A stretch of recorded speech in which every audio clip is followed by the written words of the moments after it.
So, hello guys, and welcome back to Equi Edge Research, where we share cutting edge insights for you across different sectors, overall economy, and we try to decode some stock market psychologies for us. Today in the markets, we have a very good news. It is regarding Zepto and story related to the quick commerce. एक बहुत emerging story जो है वो निकल कर के आ रही है रादर बहुत ज़्यादा इमर्जिंग इसलिए है क्योंकि जेप्टो जो है अपना आईपीओ लॉन्च करने वाला है कुछ नियर टर्म्स में 8,010 करोड़ जो है वो फ्रेश इशू करेगा। जेप्टो मार्केट से उठाएगा ये पैसा विथ आईपीओ और जो एग्जिस्टिंग इन्वेस्टर्स है आईपीओ इस जेप्टो के अंदर वो 113.5 मिलियन शेयर्स को सेल करेंगे through offer for cell. Zepto के जो फाउंडर्स है और जेप्टो का जो प्रमोटर ग्रुप है they are out of this offer for sale services, मतलब वो लोग अपना आईपीओ में माल नहीं बेचेंगे। ये शायद एक अच्छी बात हो सकती है। हम लोग जेप्टो की बात कर रहे हैं फ्रेंड्स। काफ़ी दिलचस्प स्टोरी है। दो लॉन्डो ने मिलकर शुरू किया, क्या नाम है उनका, आदित्य पलिचा और Kewalya Vora as CEO and सीएफओस। बड़ी हम्बल स्टार्टिंग करी यार उन लोगों ने, किराना कार्ट से शुरू किया था and they later on pivoted to this quick commerce business, and today maybe they are delivering one of the highest quick commerce, and they are doing one of the uh, best things in the quick commerce. Yet the company is not really well profitable, but I think in the near terms it may be a profitable company with the course of time. यार 2023 में इन्होंने शुरू किया था as a delivery servicing company, deliveries करते थे for groceries 2023 से 26 तक। लेकिन आज 26 से लेकर के आगे ना मुझे थोड़ा सा डिफरेंस जो है दिख रहा है। आज के टाइम पे लोग ग्रोसरीज प्लस एडवर्टाइजिंग प्लेटफॉर्म्स, ये ना जो जेप्टो है अब ग्रोसरीज भी है, ग्रोसरीज डिलीवरी भी करता है और एडवर्टाइजिंग का प्लेटफॉर्म भी बन चुका है। You see there is a major shift और there is a major change in the game of the quick commerce or retail quick commerce business. So we need to understand this is something which is very important. I think this has changed with the course of time. और अब जो markets में हो रहा है, क्या हो रहा है कि फॉर सपोज पहले तो समझो कि जेप्टो का रेवेन्यू फिलहाल किन स्ट्रीम से आ रहा है। एक जो मैक्सिमम स्ट्रीम है वो उसका कोर ऑपरेशन से आ रहा है, number of orders of groceries and consumer durables that it sells. At the same time दूसरा कहाँ से आ रहा है, that is coming from advertising. अब इसको अगर हम बाइफरकेट करें तो 92%, 2025 की बात कर रहा हूँ, 92% almost 94% 94% almost came from core operations, whereas जो बाकी का आ रहा था that was coming from running ads on the Zepto app और पोजिशनिंग डिफरेंट कंज्यूमर ब्रांड्स। अब इसको भी मैं समझाऊंगा क्या होता है इनके पास। लेकिन कौन कौन सी सर्विसेज है, they have cost per click, automated campaign management, they have keyword suggestion, they have consumer insights and stuff like that. अब आपको लग रहा है क्या ये बिजनेस मॉडल बहुत ज़्यादा नया है क्या पहले भी हमने कभी इस चीज़ को ऑब्जर्व किया है? डेफिनेटली किया है। कहाँ किया है? अमेजोन में किया है। क्या अमेजोन ये करता है क्या? डेफिनेटली करता है।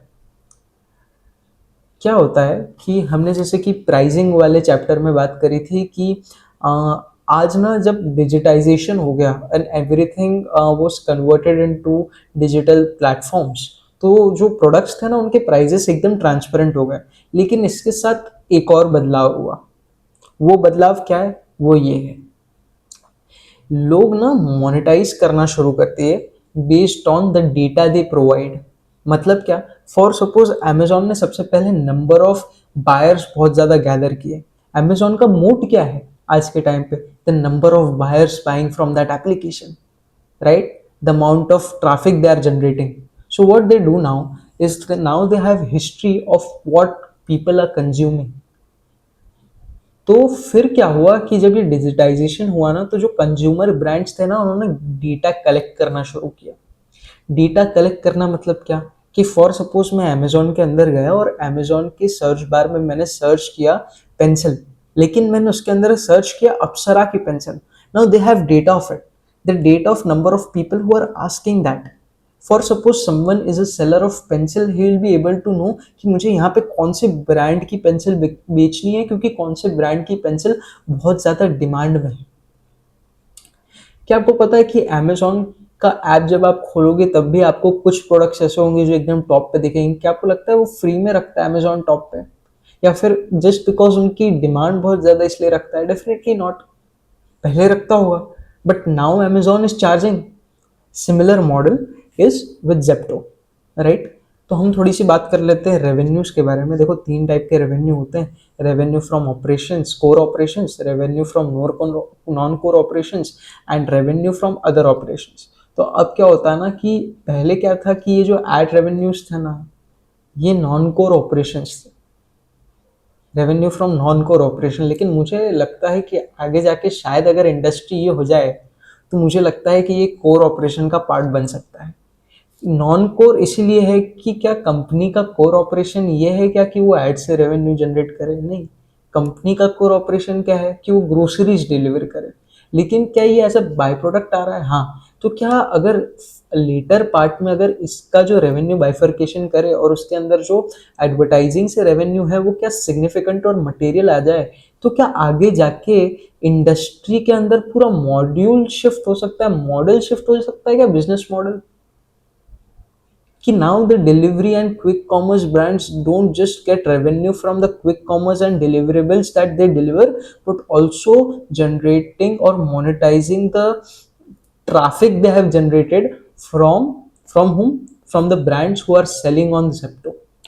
जेप्टो क्या करता है? फॉर सपोज जेप्टो के पास ना कंज्यूमर ब्रांड्स है, HUL है, नेस्ले है, ITC है, ब्रिटानिया है। अब जब जेप्टो खोलोगे ना, जो तो ऊपर सबसे ज्यादा जो ब्रांड्स दिखते हैं, ये क्या डिमांड भी करता है? डिमांड भी करता है। डिमांड के अंदर जैसे अंदर आप घुसोगे और वहां पे जो सारे प्रोडक्ट्स लगे होते हैं, आपको लगता है कि वो ऐसे ही रखे होंगे, रैंडमाइज्ड फॉर्म में रखे होंगे? बिल्कुल नहीं। Whatever happens in demand is backed by solid logic. Radha Kishan ji का डीमार्ट स्टोर है यार। He has given lot of time on the shop floor and then he has curated almost 10-12 साल, 15 साल। उनका वो पहला स्टोर था पवई में, खड़े रहते थे जाके, दूसरों के स्टोर्स में भी जाके खड़े रहते थे। क्यों? क्योंकि कंज्यूमर बिहेवियर समझना था। They don't do things just random. तो यार पैसा चार्ज करते हैं। तो मतलब आज के टाइम पे क्या हो गया है कि सबसे पहले तो ये जो एड रेवेन्यू का है ना, this is a high margin business. For suppose as a hypothetical situation, deliverables के अंदर 100 रुपए की डिलीवरी है ना, तो उसमें से 10 या 8 या 7 रुपए maximum is the amount of profit you can generate from it. लेकिन एड्स के अंदर अगर 100 रुपए है ना, तो it's such a high margin business. तेरे को 80 रुपए मिल जाएगा, उसका 90 रुपए मिल जाएगा on the higher side, and safely on the higher side.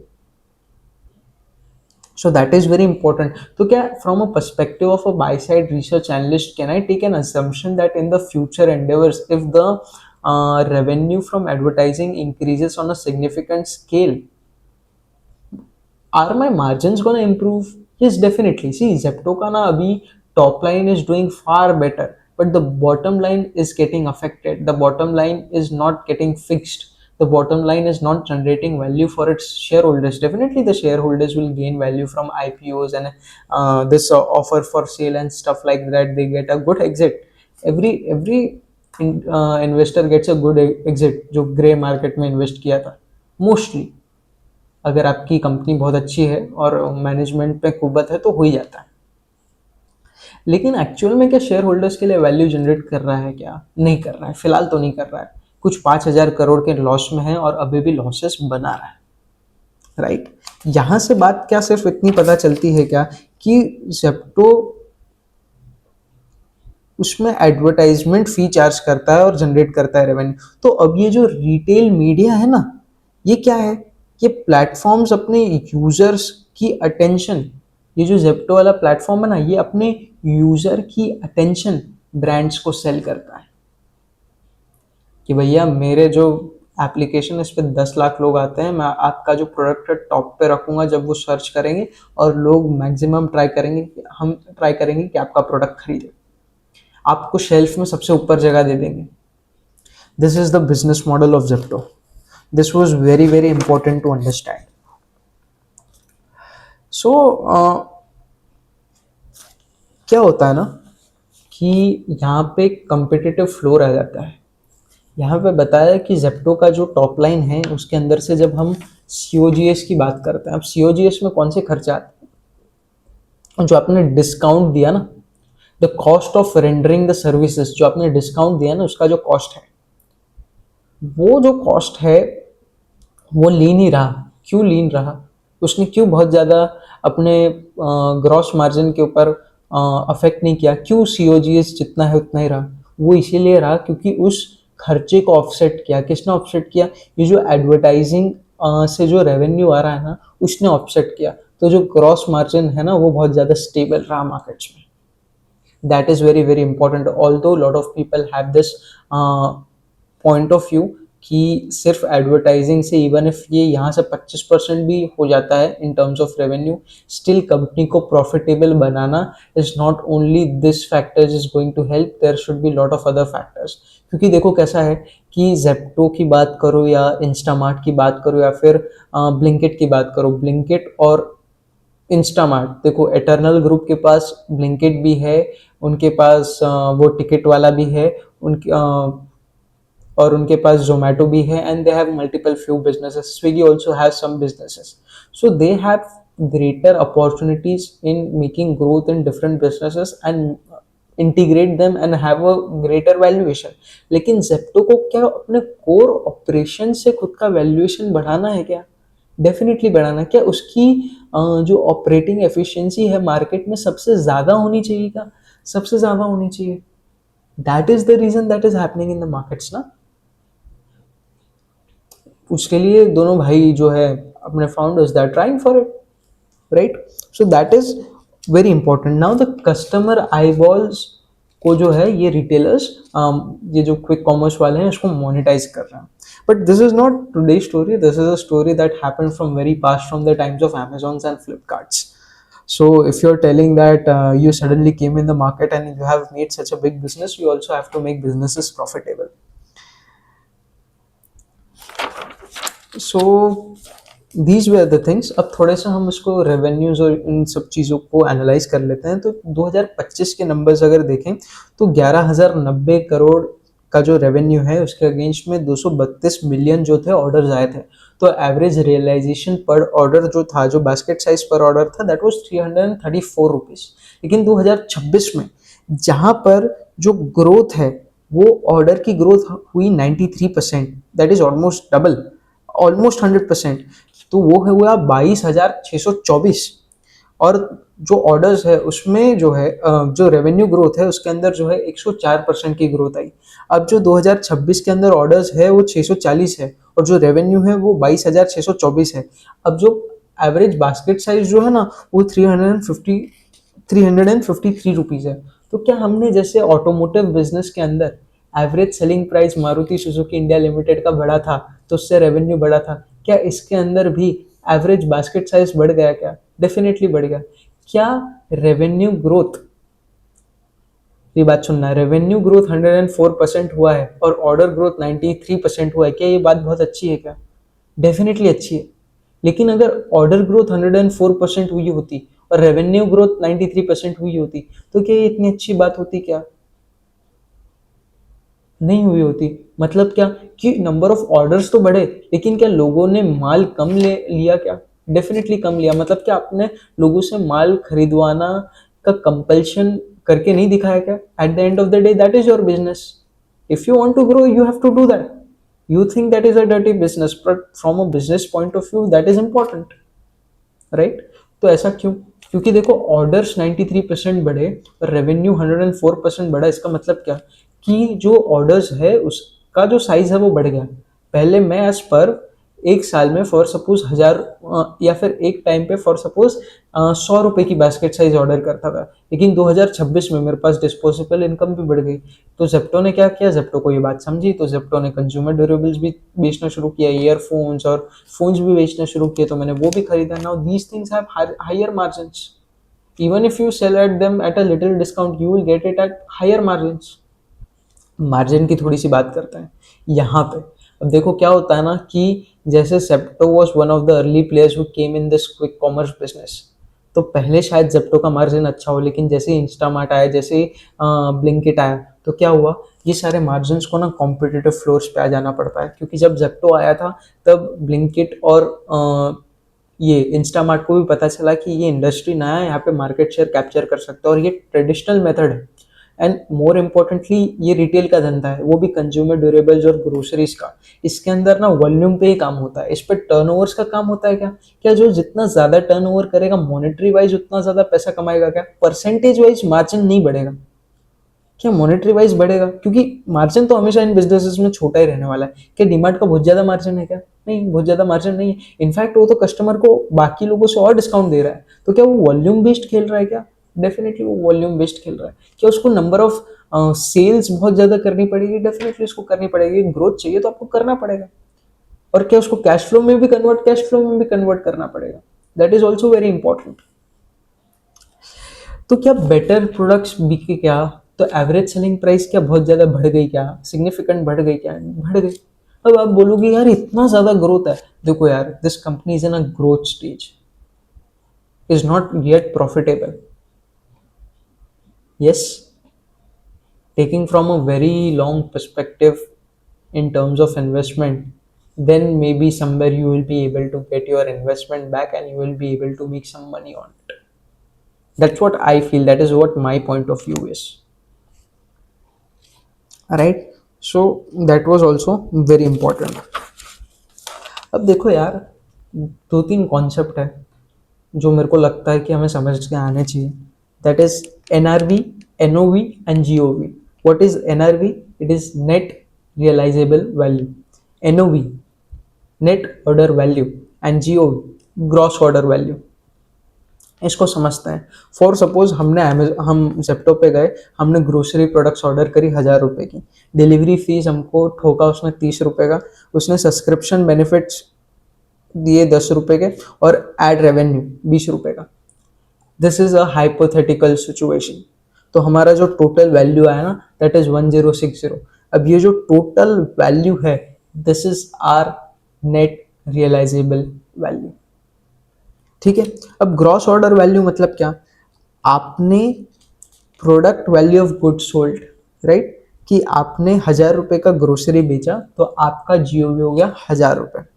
It includes product sales, मतलब वैल्यू ऑफ प्रोडक्ट सेल्स. सिर्फ प्रोडक्ट की वैल्यू पता चली, डिलीवरी फीस नहीं बताई आपको, सब्सक्रिप्शन रेवेन्यू नहीं बताया आपको, एड रेवेन्यू नहीं बताया, इसमें कुछ नहीं आया. GOV से इस प्लेटफॉर्म ने कितना माल या कितने का माल बेचा, right. Then is NOV, net order value. अब इसमें क्या होता है? Product value after discount. जिस रेट पे अपने प्रोडक्ट को बेचा वो रेट. मतलब क्या? फॉर सपोज मेरे कोई प्रोडक्ट है, फॉर सपोज ये माइक है, ये प्रोडक्ट है ना 100 रुपए का, इस पर मैंने ये प्रोडक्ट ना 1,000 रुपए का, इस पर मैंने 100 रुपए डिस्काउंट दिया, तो प्रोडक्ट कितने में बेचा? 900 रुपए में बेचा. तो जो 900 रुपए है ना, that is my net order value, right. That was also very very important. तो ये सारी चीजें हैं यार. और नेट रियलाइजेबल वैल्यू, अब नेट रियलाइजेबल वैल्यू के अंदर हर चीज़ आ जाती है. डिलीवरी फीस आ जाती है, सब्सक्रिप्शन रेवेन्यू आ जाता है, एडवर्टाइजिंग रेवेन्यू आ जाता है, कस्टमर रिलेटेड इनकम आ जाता है. This is a favourite matrix of Zepto. क्योंकि हमको तो यार माल बिकने से क्या और इससे क्या और उससे क्या, हमको तो टोटल रेवेन्यू जानना है ना भाई. तो हमको ये टोटल रेवेन्यू जो है NRV बताएगा. तो ये जो नेट रिसीवेबल वैल्यू है, फॉर सपोज हमारा प्रोडक्ट 1,000 रुपए का, फिर डिलीवरी सब्सक्रिप्शन ऐड जितना भी हुआ, तो ये जो 1,060 रुपए है ना, this is our net receivable value. अब यहाँ पे कुछ केसेस है यार. फॉर सपोज कोई कंपनी, उसका क्रॉस ऑर्डर वैल्यू 1,000 रुपए, उसका नेट ऑर्डर वैल्यू भी ज़्यादा है और उसका NRV तो बहुत ही ज़्यादा है. तो ये क्या अच्छी कंपनी? अच्छी कंपनी. अब कोई कंपनी है जिसका ग्रॉस ऑर्डर वैल्यू ज़्यादा है लेकिन नेट ऑर्डर वैल्यू कम है. किसका मतलब ये है क्या? कि ग्रॉस मतलब क्या? प्रोडक्ट 1,000 रुपए का. नेट ऑर्डर वैल्यू मतलब क्या? कि वो 800 रुपए में बिका. क्या 200 रुपए का डिस्काउंट दिया? क्या बहुत ज़्यादा डिस्काउंट? क्या 20% डिस्काउंट दिया आपने? तो ये क्या अच्छी बात है क्या? कि कंपनी, दो दो पर्सपेक्टिव इसको देखने का, कि कंपनी के पास इतना ब्रांड पुलिंग का पावर नहीं है कि मेरे को मंगाना तो जेप्टो से है भाई, जेप्टो की डिलीवरी सर्विस भी अच्छी है, मेरे को माउंट भी करके देता है, मेरे को कोई दिक्कत आई तो वो भी काम करता है। या फिर उसको देखने का पर्सपेक्टिव ये है, क्या कंपनी अभी ग्रोथ स्टेज में है, क्या कंपनी वॉल्यूम्स चाहती है, क्या कंपनी मार्केट शेयर को अक्वायर करना चाहती है इसलिए डिस्काउंट्स दे रही है हैवी। डेफिनेटली ऐसा भी होता है। ये भाई मार्केट है, कंपिटेटिव मार्केट है, सबको घुसना है, सबको पैसा खाना है। क्या ग्रॉस ऑर्डर वैल्यू ज़्यादा है, नेट रियलाइजेबल वैल्यू ज़्यादा है और वेरी फास्ट है। नेट रियलाइजेबल वैल्यू क्या बहुत ज़्यादा फास्ट, कि इसका मतलब ये हो सकता है कि शायद जो प्रोडक्ट है उसके अंदर बहुत ज़्यादा पैसा ना हो, लेकिन जो डिलीवरी है या फिर एड रेवेन्यू है और ये सब है, क्या वो बहुत ज़्यादा बढ़ रहा हो। क्या यही हुआ है क्या जेप्टो के केस में? क्या नेट रियलाइजेबल वैल्यू बहुत ज़्यादा फास्टर बढ़ी है क्या? बहुत ज़्यादा फास्टर बढ़ी है क्या? ये अच्छा साइन है क्या? अच्छा साइन है। लेकिन क्या लॉन्ग पीरियड्स में क्या ये लॉसेस को फुलफिल कर पाएगा, इसमें डाउट है यार। Right, that is very very important. So ये जो तीन अलग अलग मेट्रिक्स था ना, different companies use these different metrics to tell to their present to tell investors what is going on the company in their presentation meets. So this is some shift that is happening in the markets. So we took everything and every story into consideration. So we can take a small assumption now that the fast moving, what we say as fast moving deliveries and fast retail is now shifting to fast retail plus retail media. That is, the advertising cost becomes or the advertising revenue as percentage of total revenue increases. And maybe one day might come कि जब ये ad revenues become one of the core operations of the company, right? So this was all about today. This was all about the quick commerce or understanding what could happen in Zepto. I think a very good story, both of the founders. I think the wave of this fast moving deliveries, I think the story is little old, but I think if they are launching an IPO, I think they have sort of thought about it and did it. So have no different point of view. Excellently, they are making great business in India. Making business in India, and that too in the business where the capital intensity in the quick commerce is such large, and you standing as two very young teenagers who become young adults now, but making in the markets and making such huge amounts of profits, not profits realizably, but monetary wise, they're generating something. So I feel, I think they're doing great, exceptionally, and that's it.